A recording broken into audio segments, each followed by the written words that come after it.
Good day everyone. Welcome to Blue Flame Eagle TV. Ako si Gamaliel Beltran. Ug karon I'm gonna talk about the donkey generation nga pagagamiton sa Ginoo mightily sa iyang pagbalik in these last days. Kabalota nga duol na kaayo ang pagbalik sa Ginoo. Nakita na nato ang mga gubat, ang mahungihong sa gubat, mga kalamidad, ang mga bagyo, ang mga linog nagkakusog, nagkasunod-sunod, no, like a birth pain. Ingon ang Biblia ang pagbalik sa Ginoo kanang birth pain, no. Panagsa pa kay na inisugod niya kabalo ka kung hapit na gyud mga anak na nagsugunso na gyud ang pain ug dili na gyud matabang ang pain, magawas na gyud ang bata. Ingon ana ang pagbalik sa Ginoo. Do wala ta kabalo sa adlaw ug sa oras, pero kabalo ta nga mauna ni ang panahon. It is the season, it is the end time ug iya nang ibubo ang full blast sa iyang gahom ug anointing in these last days. Pero usay ikaw naguna-una ka nga wala kay parte. Kay I didn't go to a training. I am not dili nga ako, or I am not an evangelist. I don't have a title, I don't have a degree, but sultian ti ka, ikaw ang gamiton sa Ginoo in these last days. Ang imong kakulangon mahihimuon nga kumpletuhon sa Ginoo aron ma-showcase ang iyang gahom karong katapusang mga adlaw.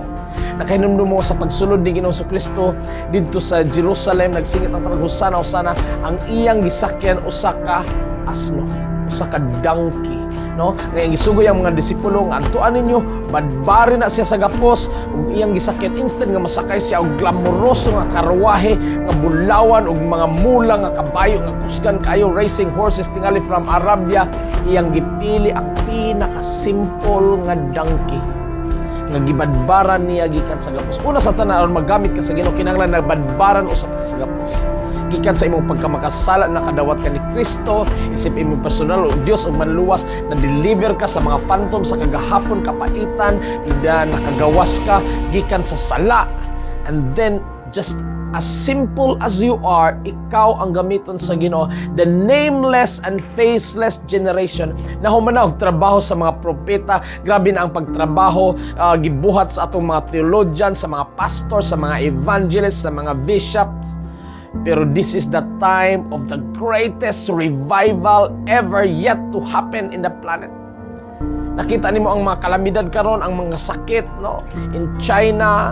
Nakita nimo ang mga kapaitan sa ubang lugar, famine in Middle East, ang mga gubat nga grabe kaayo nga niabot na gali nato diri sa duol, dili talayo nining mga butang, no. Pero kita nga mga Kristiyano, kita nga mga alagad sa Ginoo, mga tinuwag, dapat dili ta maglangay na distracta sa atong mga trabahoon, nakalimot ta sa atong mga relationships, sa atong mga activities, sa sometimes sa simbahan, nakababag nato, nakalak nato sa atong calling, that we are actually the true sons and daughters of God in His last days, nga iyang giprepara. Wa ta nataw kaniadto 1,000 years ago, 300 years ago, nataw ka in the most intense battle ever yet to happen in this planet. Wa na sayo pang Ginoo nga gipadala ka dito sa langit. We are a breath of God nga nihangyo sa Ginoo ipadala mi ug gitugot sa Ginoo ipadala ka in these last days. Kung magtan-aw ka og salida dito sa naay mga exciting parts sa sinugdanan tunga-tunga, pero kabalo ka dito ang pinaka-grabe nga gubat, pinaka-exciting nga part, the climax of the movie in the end of the film. And yes, this is it. This is the final battle. Ug ikaw ug ako, the greatest warrior ever yet to come out from the spiritual realm, ikaw na ug ako. Naana sa sulod nimo, I know that if you respond to this message, maka-rise up ka to your true calling. O ang atong trabaho dili kani we are not wrestling against flesh and blood, but against the principalities of the air. Itawag ni warfare, no? Ang puro sa Ginoo, if my people who are called by my name should humble themselves and seek my face and turn from their wickedness, then I will hear from heaven and heal their land. Dili ta makaagad nga kanang mga tao diya sa gawas, ang mga daotang tao mo hinulsol, o ang mga amigo nimo. Ikaw nga tinawag sa Ginoo, my people, ikaw nga alagad sa Ginoo, giluwas sa iyang dugo dito sa cross. Ikaw ang pagagamiton in these last days. Mo kinahanglan ka mo barog nga lig-on, mo paggamit sa Ginoo to the fullest in sharing God's love to the lost. Ang imong prayer life dapat i-revolutionize nimo, kay naang kalayo kung makasabot ka nga naang Ginoo kanimo nagpandong kanimo. Si Samson, nakigubat siya sa mga Pilisteno. He killed with a thousand with a jawbone. Dito lang sa kanang apapangig sa patay nga donkey. Nga naman, because this is not a common or this is not even an effective weapon. Si Moses nga baston ra ang gidala pero nakapagawas og nason. Ang mga disipulo ni Jesu mananagat. Dito sila kapasar kung eskwela og theology dito sa ilang dito sa mga Sanhedrin o dito sa mga di sila makapasar sa mga eskwelahan. Mao nga dito lang nanagat na lang sila, mga rejected sa katilingman, pero gigamit sa Ginoo mightily sa diyang nakahibalag sila ni Kristo o nakasabot sila sa ilang calling. Dapat makasabot ka nga kana imong trabaho na sideline lang na, ang mainline gyud nimo ang pag-alagad sa Ginoo. There's a call for great battle right now. You have to cry before God.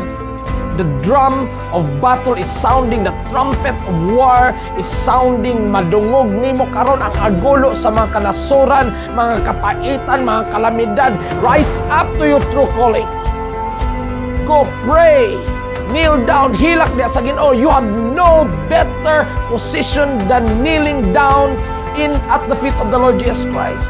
As Blue Flame Eagles, we soar on bended knees. Kita dapat ang pinakainit na pag-ampo. Walay undang naka sa jeep, nag-warfare ka. Kung naaka di sa iglesia, nagdaig ka sa Ginoo, nag-ampo ka sa imong espiritu, sa talan nimo pag-abaton, walay undang sa pag-ampo, walay undang sa pag-atake, sa trabaho, sa yawa in these last days, aron ang panalangin sa Ginoo makalusot ang tanang kabubuton sa Ginoo niini nga physical realm gikan sa spiritual realm, sa heavenly kingdom.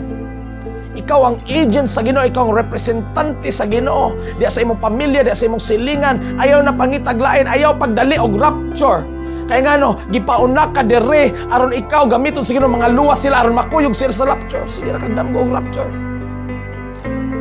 Kita ang generation nga extension sa kamot sa Ginoo, ni kaya ang Ginoo aron bala espiritu ma-multiply diri nato aron asay representante sa eskwelahan, sa trabahoan, sa matag pamilya, sa matag barangay, sa matag nason. And yes, you are called to the nations. Go and make disciples to all nations. Dili mahimong ang imong ministry di arataman sa imong silingan, pareha ta og Biblia. Ang Biblia nila kadto, ang Biblia nato kun maora, go and make disciples to all nations. Tanan gyud nga kanasuran kinahanglan mo end up ang imong mga disciple, ang imong ministry moabot gid sa kanasuran. Mao na design sa Ginoo nimo. Kung ayaw i-lock up na nga huna-huna nga diha ra ka tama, dili na tinuod, makamata ka karon, mabubuan ka sa panalangin sa Ginoo, makakita kag panan-aon nga gamiton pakawa pa ka nahuman. Kung nakabuhat na ka og butang ingang imong kaugaling, I am not done yet, I am gonna do greater things. Wa pa ka kawali sa kinagrabihan nimong pagwali, wa pa ka kaampo sa pinakainit nimo nga pag-ampo, wa pa ka nakahatag og gugma sa pinakadako nimo nga gugma. Moabot pang dagko pangbutang sa imong kinabuhi ug mag-look forward ka nga mauni ang purpose nganong nabuhi ko. The great valiant warrior of these last days nga mo rise up aron sa pag-prepare, sa pag-andam, sa pagbalik ni Ginoong Hesukristo. Maranatha and shalom to you. Ang Ginoo magapanalangin kanimo. The donkey generation, the nameless, faceless generation nga gamiton sa Ginoo in these last days.